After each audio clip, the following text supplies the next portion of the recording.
Hello friends, कैसे हो आप सब।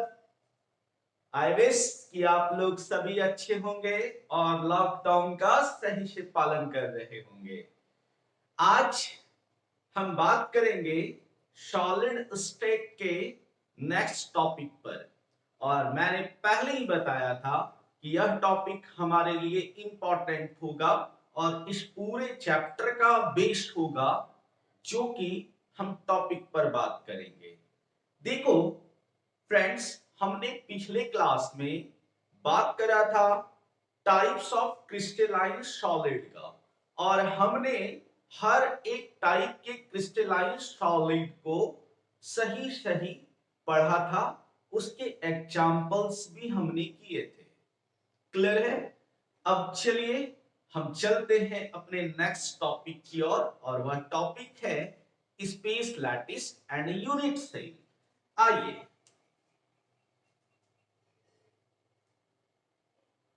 स्पेस लैटिस फ्रेंड्स, इसी को हम क्रिस्टल लैटिस भी कहते हैं। क्या कहते हैं? क्रिस्टल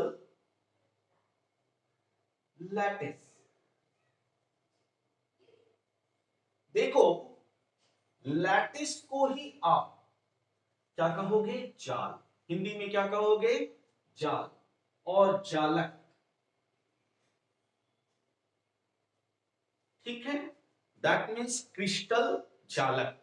अब इसको हम बहुत अच्छे तरीके से समझते हैं। सबसे पहले तो इसके डेफिनेशन पर बात करते हैं। तो देखो, सबसे पहले आप डेफिनेशन लिखो। Three dimensional regular arrangement, regular arrangement of constituent particle as point in space is called space lattice।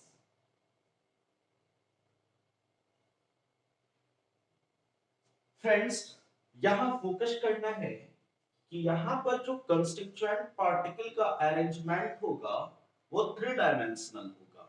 Three dimensional regular arrangement जब कंस्टिट्यूएंट पार्टिकल का स्पेस पर होगा तो ये फॉर्म करेगा स्पेस लैटिस को। किसे फॉर्म करेगा? स्पेस लैटिस को। क्लियर हो रहा है? देखो, ये बात अभी क्लियर नहीं हुआ है जब तक कि हम इसे फिगर से कंप्लीट तरीके से ना समझे। देखो, इसे समझने के लिए हम क्या करते हैं, एक ट्यूब को ड्रॉ करते हैं पहले।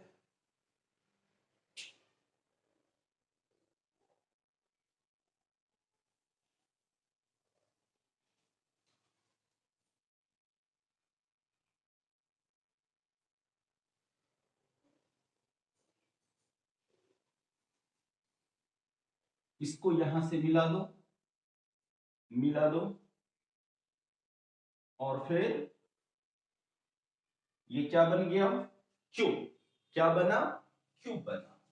अब देखो, इस क्यूब में क्या करो, जितने भी एज हैं, एज समझ पा रहे हो?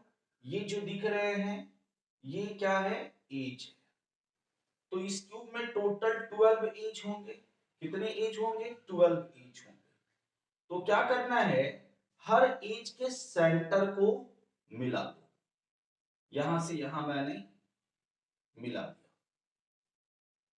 फिर यहां से यहां सेंटर होगा, इसे भी मिला दो। यहां से यहां मिला दो। फिर ये सेंटर को भी मिला दो। ठीक है। अब देखो क्या करो, प्लस टाइप बना लो। यहां से यहां सेंटर को मिला लो। ठीक है।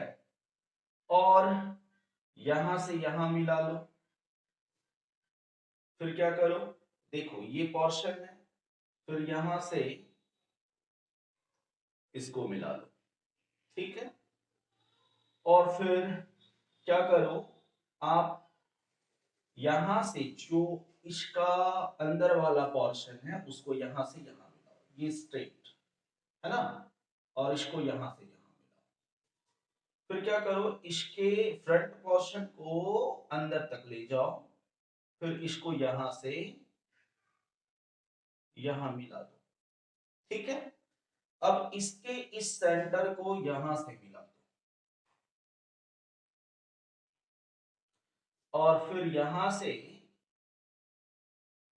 यहां मिला दो। ठीक है, दिख रहा है सही सही। अब आप देखोगे यहां पर कि एक क्यूब जो है, यहां पर मैं अगर गौर से दिखाना चाहूं आपको तो देखो, मैं डिफरेंट कलर यूज कर लेता हूं।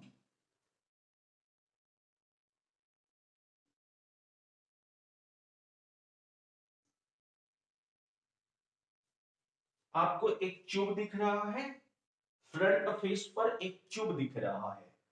ये जो क्यूब है ये क्या है, कहां बना है, 3 डायमेंशन में बना है। ठीक है, और ये जितने भी हमने लाइन को मिलाया है, पॉइंट से मिलाया है, वो सभी क्या कहलाएंगे, स्पेस पॉइंट्स कहलाएंगे। क्या कहलाएंगे, स्पेस पॉइंट्स। क्या कहलाएंगे, स्पेस पॉइंट्स। समझ पा रहे हो, आप देखोगे कि ये फ्रंट का क्यूब दिख रहा है, और ये जो स्पेस लैटिस बना है, ये स्पेस लैटिस क्यूब के रिपीटेशन से फॉर्म हुआ है।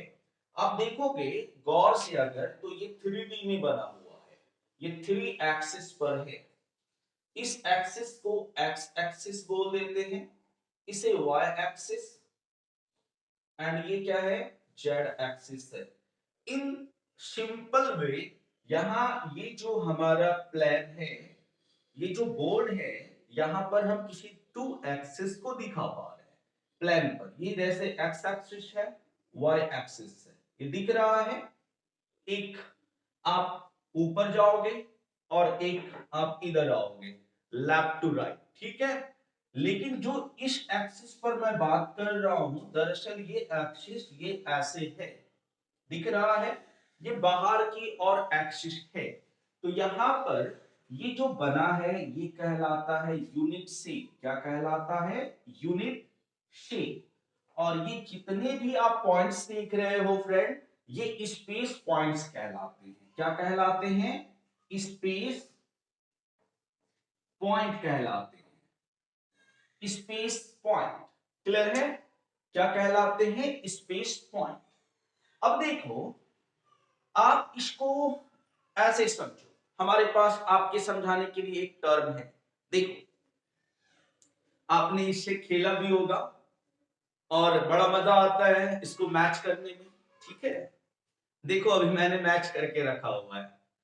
देखो यहां पर इसको अगर हम स्पेस लैटिस मान ले, क्या मान ले, स्पेस लैटिस, तो ये जो छोटे छोटे कंस्टिट्यूएंट की तरह हैं, ये इसके यूनिट सेल हैं। और ये यूनिट सेल का जब रिपीटेशन हुआ है, तो ये crystal lattice, that means space lattice का फॉर्मेशन किया है। क्लियर आ रही है समझ में, बात क्लियर हो पा रहा है। तो ये आपका स्पेस लैटिस है, और ये जितने भी आइडेंटिकल पॉइंट्स हैं, ये आइडेंटिकल पॉइंट्स क्या कहलाते हैं, स्पेस पॉइंट्स कहलाते हैं। जल्दी से स्क्रीनशॉट ले लो। अब हम बात करेंगे यूनिट सेल पर। यूनिट सेल क्या है, तो इसके पहले अभी आपने देखा स्पेस लैटिस, तो स्पेस लैटिस में जो ब्रिक की तरह काम करते हैं वह क्या कहलाते हैं, यूनिट सेल कहलाते हैं। देखो हमारे पास यूनिट सेल क्या है,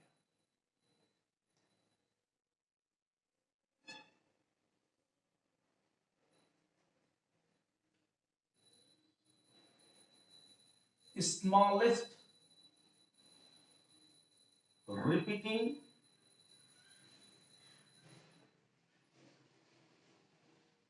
unit which gives the actual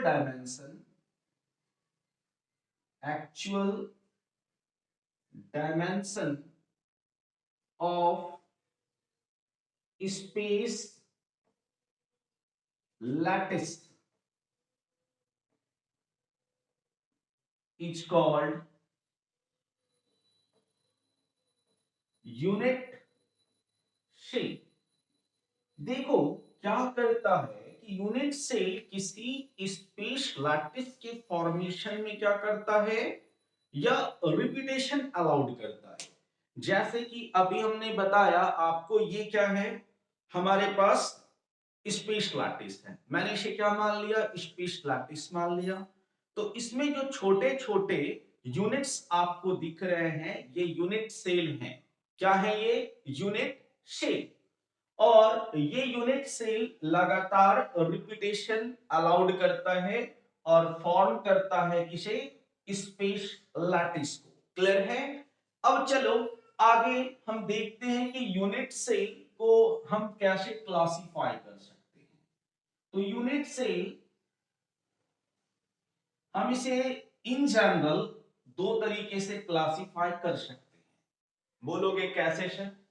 देखो, एक होता है simple unit cell, simple unit cell